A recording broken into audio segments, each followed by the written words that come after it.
किसी गांव में एक भोला नाम का लड़का रहता था। वो बहुत ही ज्यादा भोला था। उसे कोई भी बेवकूफ बना देता था। इस वजह से वो पूरे गांव में अपनी बेवकूफी की वजह से मशहूर था। वो कोई भी काम सही से नहीं करता था। उसकी बीवी उसकी बेवकूफी से बहुत परेशान थी। उसकी बीवी तो बीवी, साथ में गांव वाले भी बहुत परेशान थे। वो कोई काम धंधा भी नहीं करता था। अजी सुनो, मैंने तुमसे कितनी बार बोला है कि कोई काम धंधा कर लो, लेकिन तुम हो कि सही से कोई काम करते ही नहीं। तुम्हें तो पता है सरला, मैं काम करने जाता हूँ लेकिन हर कोई मुझे काम से निकाल देता है। हाँ, आपकी तो कोई गलती है ही नहीं। वो सब लोग ही बेवकूफ हैं जो आपको काम पर से निकाल देते हैं, है ना? कोई आपको काम पर क्यों रखेगा? जहाँ जाते हो वहाँ पर सारे उल्टे काम जो करते हो, तो कोई भला आपको क्यों नौकरी देगा अपने यहाँ? ठीक है सरला, तुम चिंता मत करो, मैं आज ही कोई ना कोई काम धंधा ढूंढ लूंगा। ये कहकर भोला काम ढूंढने के लिए घर से बाहर जाता है। वो काम की तलाश में गांव में घूम रहा होता है।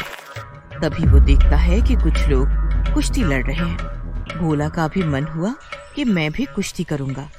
तभी वो जहाँ पर कुश्ती हो रही थी वहाँ पर गया और कुश्ती करते हुए आदमी से पूछने लगा, भाई साहब, ये कुश्ती की प्रतियोगिता में कैसे हिस्सा लिया जाता है? ये कुश्ती किसने करनी है? तने करनी है के? तने कुश्ती के बारे में कुछ बेरा भी है? तू तो मरगिल्ला सा है, तू करेगा क्या कुश्ती? सुनील जोर जोर से हंसता है और वहाँ पर खड़े 4-5 लड़के भी जोर जोर से हंसते हैं। सुनील भाई, मैं कुश्ती करना चाहता हूँ। आप मुझे बता दो कि ये कुश्ती के प्रतियोगिता में हिस्सा लेने के लिए क्या करना होगा? अरे ठीक से, अब तू इतना पूछ ही रहा है तो मैं तने बता ही देता हूँ कि तने क्या करना से। अब सुन, तू अगर ये प्रतियोगिता में हिस्सा लेता है तो तू अगर जीत जाता है तो तने सरकार की तरफ से बहुत अच्छा इनाम और सर्टिफिकेट मिलेगा। फिर तू सर्टिफिकेट न लेकर कहीं भी कुश्ती लड़ सके है। भोला को ये सब सुनकर बहुत अच्छा लगा और वो सोचने लगा कि मैं भी इस प्रतियोगिता में हिस्सा ले लेता हूँ, जिससे सरला भी मेरी सबसे तारीफ करेगी और पूरे गांव में सब लोग मेरी वाहवाही करेंगे। ठीक है सुनील भाई, मैं भी इस प्रतियोगिता में हिस्सा लूंगा और इनाम जीतूंगा। भोला भी कुश्ती प्रतियोगिता में हिस्सा ले लेता है और कुश्ती प्रतियोगिता करने का दिन भी अब से 20 दिन बाद का तय हुआ। जो प्रतियोगिता भोला और एक लंबे चौड़े पहलवान के बीच होनी थी। भोला जोश जोश में तो कुश्ती प्रतियोगिता में हिस्सा ले लेता है, लेकिन उसे कुश्ती के बारे में कुछ भी नहीं पता होता है। अरे सरला, सुनती हो? देखो आज मैंने कितना अच्छा काम किया है। 20 दिन बाद तुम भी मेरी तारीफ करोगी। अच्छा जी, ऐसा क्या काम किया? मुझे भी तो बताओ, मैं भी तो जरा सुनूं। अरे सरला, ये देख, मैंने कुश्ती प्रतियोगिता में हिस्सा ले लिया है। हाँ? क्या क्या क्या? दोबारा बोलना जरा। किस प्रतियोगिता में हिस्सा लिया है तुमने? अरे सरला, मैंने कुश्ती प्रतियोगिता में हिस्सा लिया है। ले, तू भी देख, मैंने तो फॉर्म भी भर दिया है। तुम्हारा तो सच में दिमाग खराब है, जो कुश्ती में हिस्सा ले लिया। तुमको पता भी है कि कुश्ती में क्या होता है? अरे हाँ सरला, मैं सुनील भाई से यही पूछना भूल गया। वैसे तुझे पता है कि कुश्ती प्रतियोगिता में क्या होता है? हे भगवान, किस बेवकूफ से मेरी शादी करवा दी। तुम्हें पता है, जो वो पहलवान है ना, तुमको उठाकर पटक देगा। क्या क्या कह रही हो सरला? अब मैं क्या करूं? भोला बहुत ज्यादा घबरा जाता है और रात दिन बस इसी चिंता में रहता है। उसको ऐसे परेशान देखकर सरला सोचती है कि इनको उस पहलवान से बचाने के लिए कुछ तो करना पड़ेगा। ऐसे ही कुश्ती प्रतियोगिता का दिन भी आ जाता है। भोला बहुत डरा हुआ होता है। फिर सरला उसको वैद्य जी से एक तेल लाकर देती है, जिससे वो पहलवान भोला को पकड़ नहीं पाए। कुश्ती के लिए भोला और वो पहलवान दोनों अखाड़े में आ जाते हैं, जिसमें एक तरफ पहलवान था तो दूसरी तरफ भोला।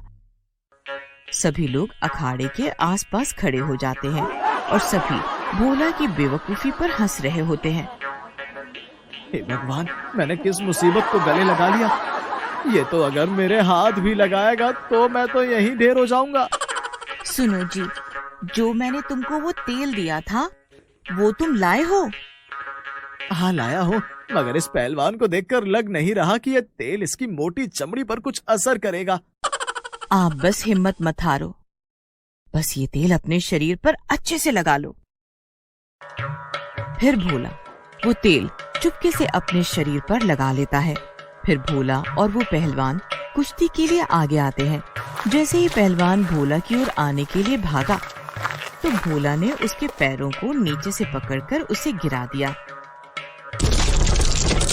ये देखकर गांव के सभी लोग पहलवान पर हंसने लगते हैं। ये देखकर पहलवान को बहुत गुस्सा आया। फिर वो भोला के पीछे भागा, लेकिन भोला के शरीर पर वो तेल लगे होने की वजह से पहलवान भोला को पकड़ नहीं पाता है। फिर भोला ने अखाड़े में से कुछ मिट्टी उठाकर पहलवान की आंखों में डाल दी और पहलवान घबरा गया। पहलवान फिर भोला को पकड़ने आया तो भोला ने उसके सिर पर चढ़कर उसके गुदगुदी करने लगा और इस तरह भोला से परेशान होकर पहलवान अखाड़े से बाहर हो गया और फिर भोला ये कुश्ती प्रतियोगिता जीत गया। फिर सब गांव वाले भोला की वाहवाही करते हैं। भोला फिर समझ जाता है कि कोई भी काम जोश जोश में नहीं करना चाहिए। धन्यवाद सरला, अगर तुम आज मेरी मदद नहीं करती तो पता नहीं ये पहलवान मेरा क्या हाल करता। मैं आज के बाद कभी कोई काम बिना सोचे समझे नहीं करूंगा। अरे जी, अगर मुसीबत में मैं आपकी मदद नहीं करूंगी तो फिर कौन करेगा? उस दिन के बाद से भोला कोई भी बेवकूफी वाले काम नहीं करता है। फिर वो दोनों पति पत्नी खुशी से रहते हैं।